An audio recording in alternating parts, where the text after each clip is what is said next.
Paul, les regards fixés sur le Sanhédrin, dit « Frères, c'est en toute bonne conscience que je me suis conduit devant Dieu jusqu'à ce jour. » Le grand prêtre Ananias ordonna à ceux qui étaient près de lui de le frapper sur la bouche. Alors Paul lui dit « Dieu te frappera, muraille blanchie. Tu sièges pour me juger selon la loi et tu violes la loi en ordonnant qu'on me frappe. »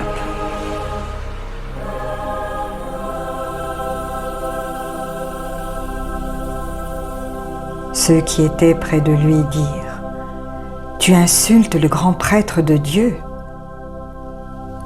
Et Paul répondit « Je ne savais pas, frère, que c'était le grand prêtre, car il est écrit « Tu ne parleras pas mal du chef de ton peuple. » Paul, sachant qu'une partie de l'assemblée était composée de Sadducéens et l'autre de pharisiens, s'écria dans le Sanhédrin « Frères, je suis pharisien, fils de pharisien. C'est à cause de l'espérance et de la résurrection des morts que je suis mis en jugement. »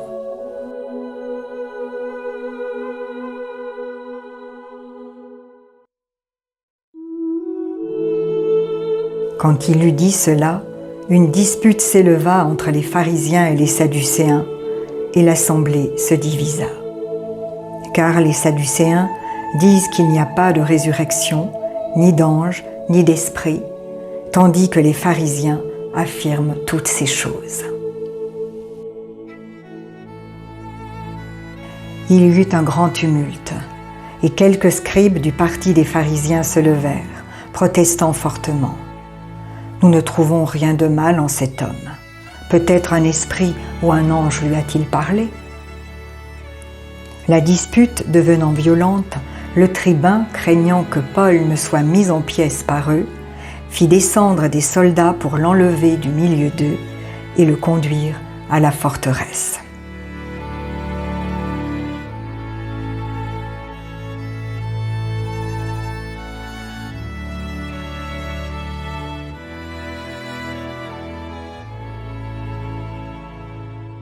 La nuit suivante, le Seigneur apparut à Paul et lui dit « Prends courage, car de même que tu as rendu témoignage de moi à Jérusalem, il faut aussi que tu rendes témoignage à Rome. »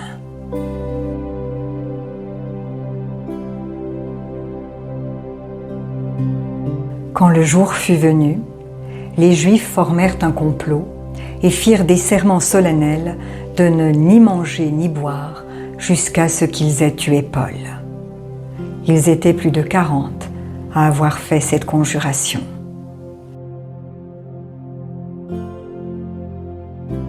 Ils allèrent trouver les chefs des prêtres et les anciens et dirent « Nous avons fait un serment solennel de ne rien manger jusqu'à ce que nous ayons tué Paul. Vous donc maintenant, avec le Sanhédrin, adressez-vous au tribun pour qu'il le fasse descendre devant vous, comme si vous vouliez examiner son affaire plus exactement. Et nous, avant qu'il arrive, nous sommes prêts à le tuer. » Mais le fils de la sœur de Paul, ayant eu connaissance du guet-apens, se rendit à la forteresse et en informa Paul.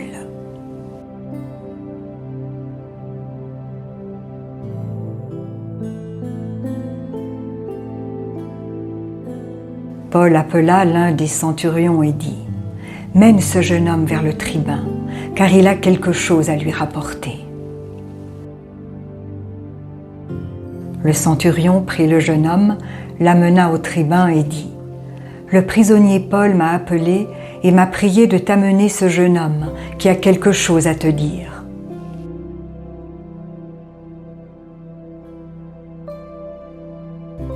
Le tribun, prenant le jeune homme par la main, se retira à l'écart et lui demanda « Que veux-tu m'annoncer » Il répondit « Les Juifs ont convenu de te prier de faire comparaître demain Paul devant le Sanhédrin, comme s'il s'agissait d'un examen plus approfondi.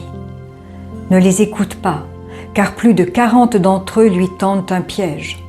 Ils ont fait un serment de ne ni manger ni boire jusqu'à ce qu'il l'ait tué. Et maintenant, ils sont prêts, attendant ton consentement. »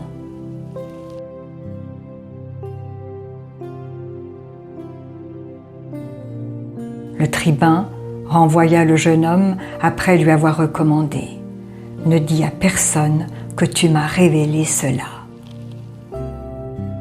Puis il appela 2 centurions et dit « Tenez près 200 soldats, 70 cavaliers et 200 lanciers pour aller jusqu'à Césarée dès la 3e heure de la nuit. Qu'on prépare aussi des montures pour Paul, afin de le faire parvenir sain et sauf au gouverneur Félix. »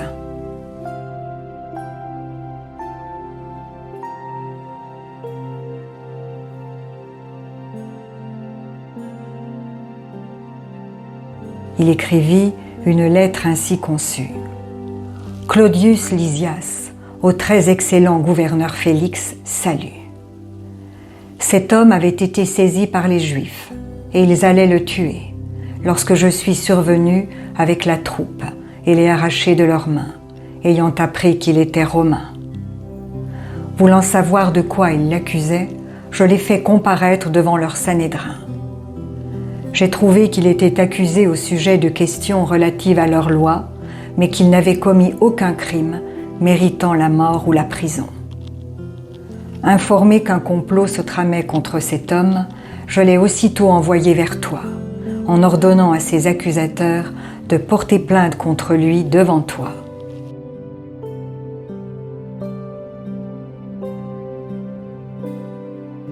Les soldats prirent donc Paul, comme il leur avait été ordonné, et ils le conduisirent pendant la nuit jusqu'à Antipatris.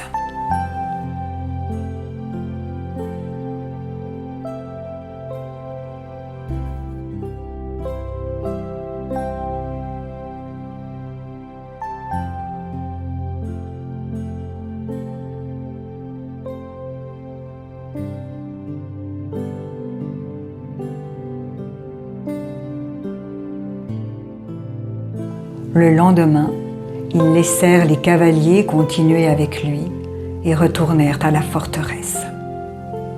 Arrivés à Césarée, les cavaliers remirent la lettre au gouverneur et lui présentèrent Paul.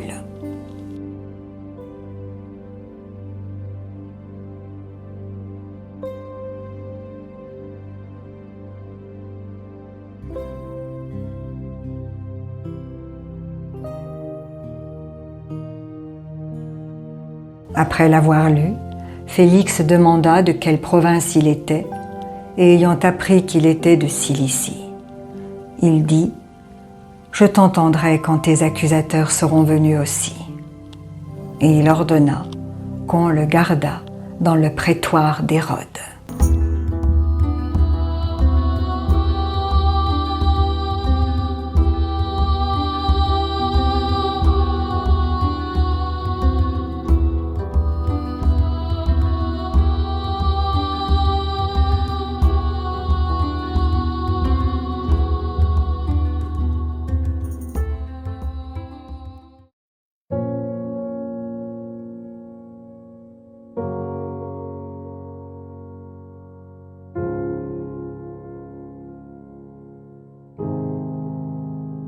Si la parole de Dieu touche votre cœur, ne l'endurcissez pas.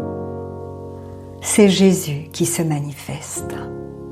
Il vous dit, « Voici, je me tiens à la porte et je frappe. Si quelqu'un entend ma voix et ouvre la porte, j'entrerai chez lui. Je souperai avec lui et lui avec moi. » Alors, si vous n'avez pas encore fait de Jésus votre Sauveur et votre Seigneur personnel, vous pouvez maintenant le faire. Déclarez à haute voix et d'un cœur sincère: Père, je te remercie parce que tu as envoyé Jésus-Christ mourir sur la croix pour mes péchés. et tu l'as ressuscité des morts. Je désire, du plus profond de mon cœur, recevoir ton pardon et être racheté par le sang de Jésus. Jésus, je t'accueille maintenant comme mon Sauveur et mon Seigneur.